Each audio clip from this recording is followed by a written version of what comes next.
It's 3 a.m. in Las Vegas, 1969.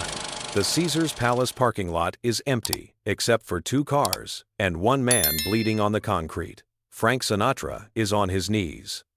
His white tuxedo shirt is torn, his lip is split, and the barrel of a .38 revolver is pressed against his temple. The man holding the gun is shaking, not from fear, from rage.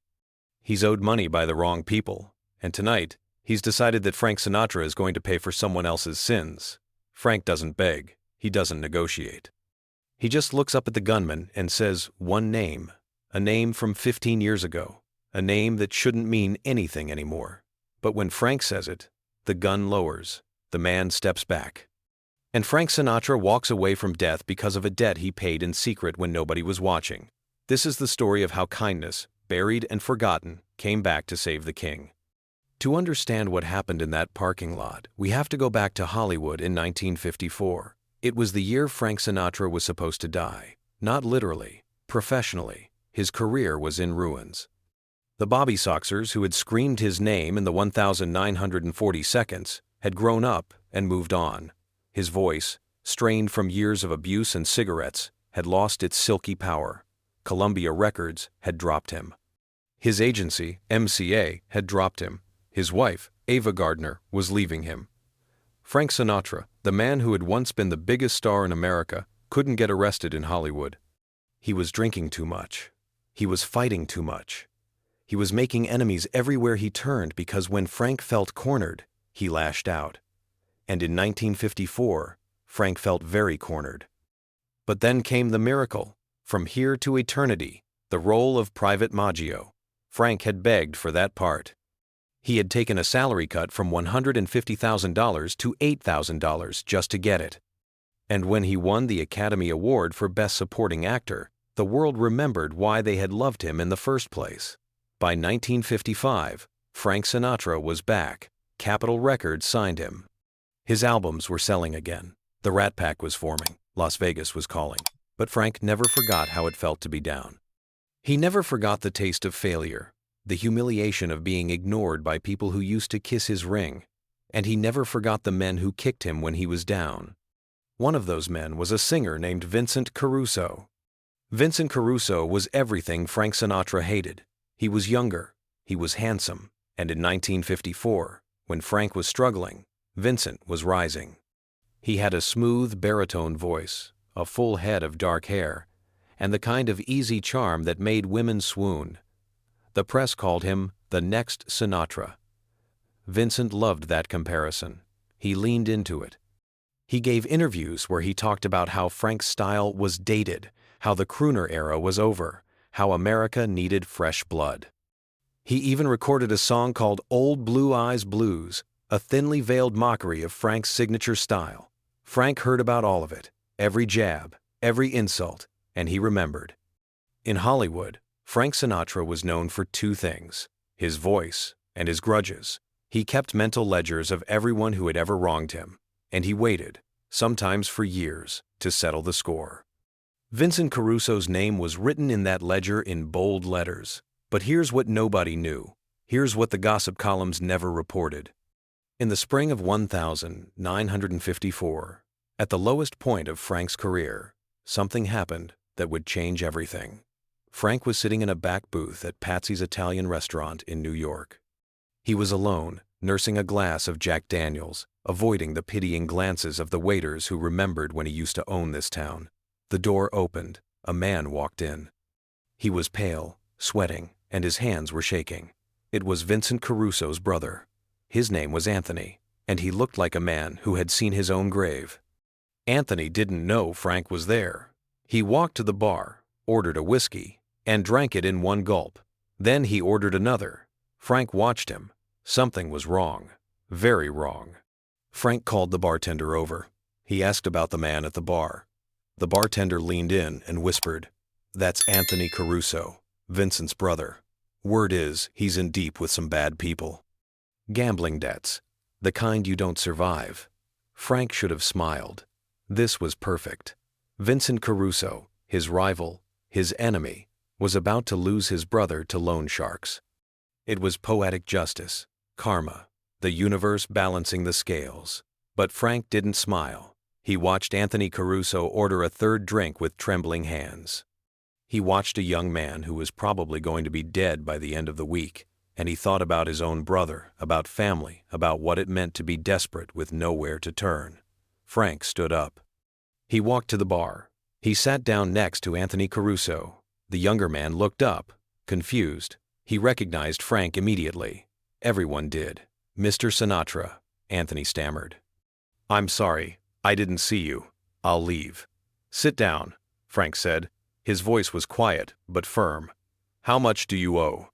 Anthony's face went white. "Excuse me?" "Don't insult me, kid. I know the look. I've worn it myself. How much?" Anthony stared at his drink. His eyes were wet. 12,000, he whispered. "I borrowed it to start a business. The business failed. Now they want their money, and I don't have it. They gave me until Friday. That was 3 days away." Frank reached into his jacket. He pulled out a checkbook. He wrote a check for $15,000. He tore it out and slid it across the bar. Anthony looked at the check like it was a snake. "I don't understand," he said. "Why would you do this? Your brother hates me." "I know," Frank said. "But you're not your brother, and nobody deserves to die over money." Anthony started to cry. Quiet tears rolling down his cheeks. "Mr. Sinatra, I can't accept this. I'll never be able to pay you back." "You don't have to," Frank said. "Just do me one favor. Don't tell anyone. Not your brother, not your mother, nobody. This stays between us." "Why?" "Because I don't do kindness for applause," Frank said. "I do it because it's right. Now go pay your debt and stay out of trouble." Anthony Caruso took the check. He paid his debt. He lived, and he kept the secret for 15 years. He never told his brother Vincent. He never told the press. He carried that moment like a sacred thing, a debt of honor that he could never repay. Now we return to Las Vegas, 1969. Frank Sinatra is at the height of his power. He's the chairman of the board. He's untouchable. Except tonight, he's not. The man with the gun is named Eddie Marchetti. He's a mid-level enforcer for a crew that operates out of Chicago. He's not after Frank specifically. He's after money. His bosses have been squeezing him for a debt that isn't even his. He owes them $20,000, and he has until tomorrow morning. If he doesn't pay, he's dead. Eddie has decided that Frank Sinatra, with his expensive suits and his bodyguards and his arrogance, can afford to lose $20,000. So he's waited in the parking lot. He's ambushed Frank as he walked to his car, and now he's holding a gun to the head of the most famous singer in the world. "Give me the money," Eddie says. His voice is cracking. "I know you got it." You carry cash. Everyone knows that. Frank is calm. His lip is bleeding from where Eddie hit him, but his eyes are steady.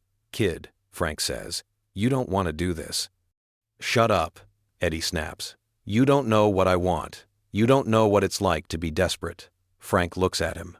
"Actually, I do. I know exactly what it's like." The gun wavers. Eddie's hand is shaking harder now. "You're Frank Sinatra," he spits. "You've never been desperate a day in your life." Frank almost laughs. "Kid, there was a time when I couldn't get a record deal, couldn't get a movie role, couldn't get a table at restaurants where I used to own the room. I know desperate. And I know that killing me won't solve your problem." Eddie's eyes are wild. He's not thinking straight. The pressure, the fear, the desperation, it's all crashing down on him. "You don't understand," Eddie says. "I'm dead either way. I might as well take you with me." Frank takes a breath. "What's your name?" "What?" "Your name." "Eddie. Eddie Marchetti." "Eddie," Frank says slowly, "do you know Anthony Caruso?" The gun stops moving. Eddie's face changes. "How do you know Anthony?" "He's my cousin," Frank says. "Go ask him about the spring of 1954. Ask him about a check in a restaurant. Ask him what Frank Sinatra did when nobody was watching." Eddie stares at him. The name Anthony Caruso means something to him. It means family, and in this world, family is everything. "I'm going to reach into my pocket," Frank says. "I'm going to give you money, not because you have a gun on me. Because I remember what it feels like to be where you are." Frank slowly reaches into his jacket. He pulls out a thick envelope. It's his gambling money. maybe $30,000. He holds it out. Take it, Frank says. Pay your debt, and then get out of this life before it kills you. Eddie looks at the money. He looks at the gun. He looks at Frank Sinatra, bleeding on the concrete, offering him salvation instead of revenge. Why? Eddie whispers. Because 15 years ago, I helped a man I had every reason to hate, Frank says.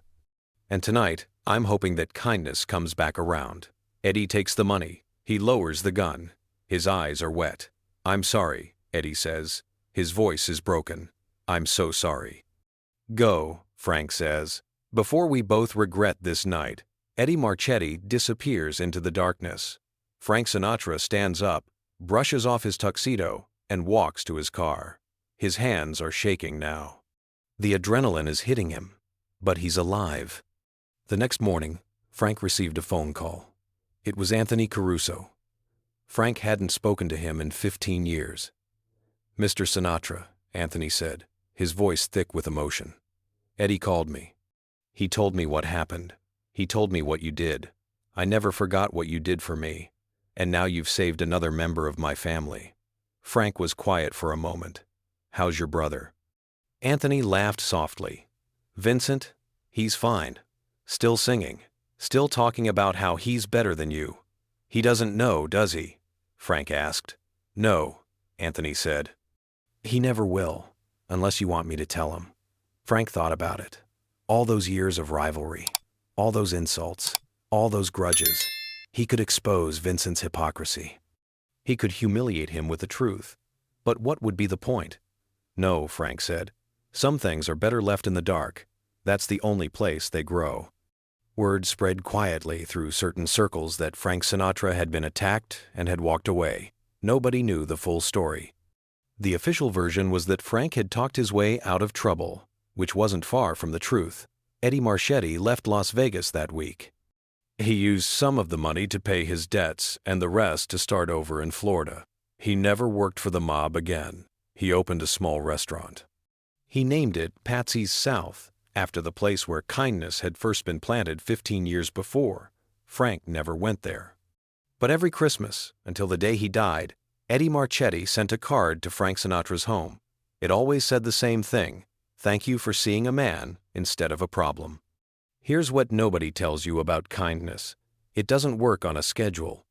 You can plant a seed in 1954 and not see the flower until 1969. You can help a stranger and never know the ripple effects of that single act. Frank Sinatra was famous for his temper. He was famous for his grudges.